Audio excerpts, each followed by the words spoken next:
Hello and welcome back to our channel. I'm David. And I'm Zach. What are we covering today, David? The European Space Agency has just graduated a new class of astronauts. The graduating class also has the first Australian astronaut. It should be pretty interesting, so let's dive right in.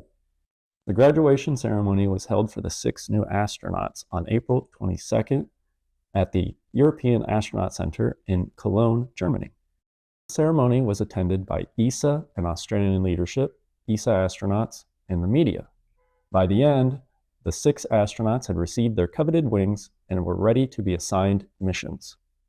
The graduating class consists of Sophie Ednol of France, Pablo Alvarez of Spain, Rosemary Coogan of the United Kingdom, Raphael Lijoie of Belgium, Marco Seiber of Switzerland, and Catherine Bennell-Pegg of Australia.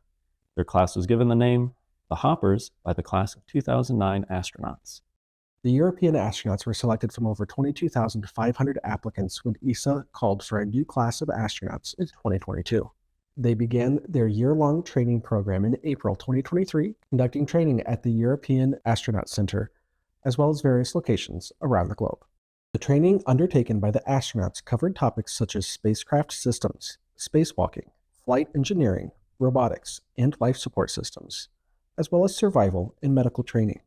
The astronauts will undergo further training as they are assigned to future missions, with training being more specialized to their assignments.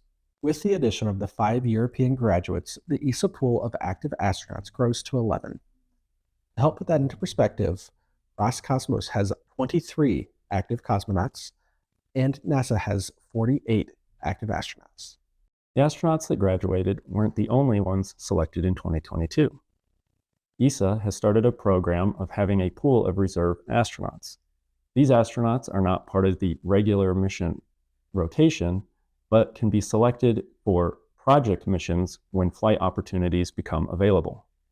Such a flight has already taken place. One of the reserve candidates, Marcus Wandt of Sweden, was a member of the Axiom 3 crew, a commercial flight to the ISS. Other reserve candidates could see missions on future commercial flights.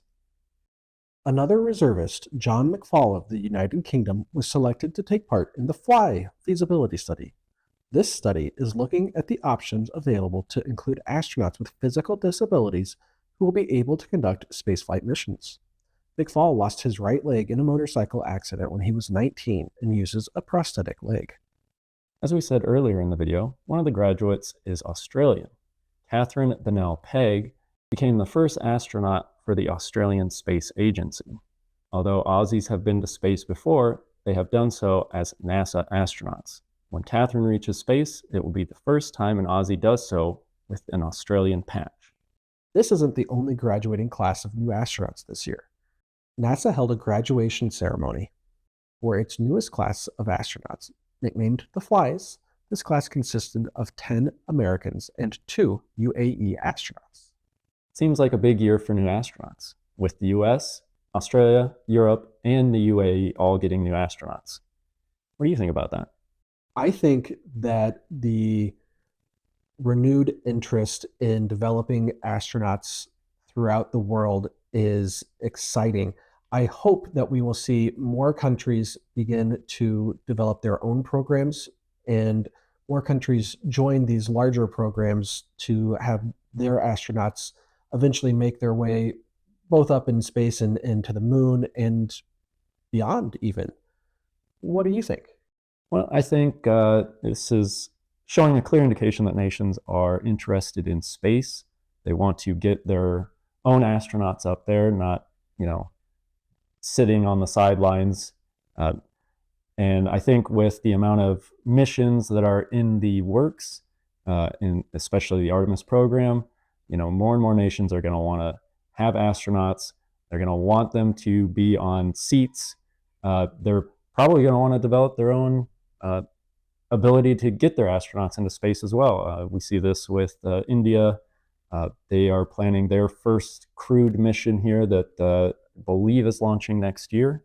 So, I'm excited to see, what nations are going to do and what their plans are for space flight outside of, NASA and Roscosmos, the big ones, what are these smaller nations interested in accomplishing with their own astronaut program? All right. Well, if you've made it this far, thank you for watching. Please like and subscribe for more Beyond Earth news. I've been David. And I've been Zach. Thanks for watching.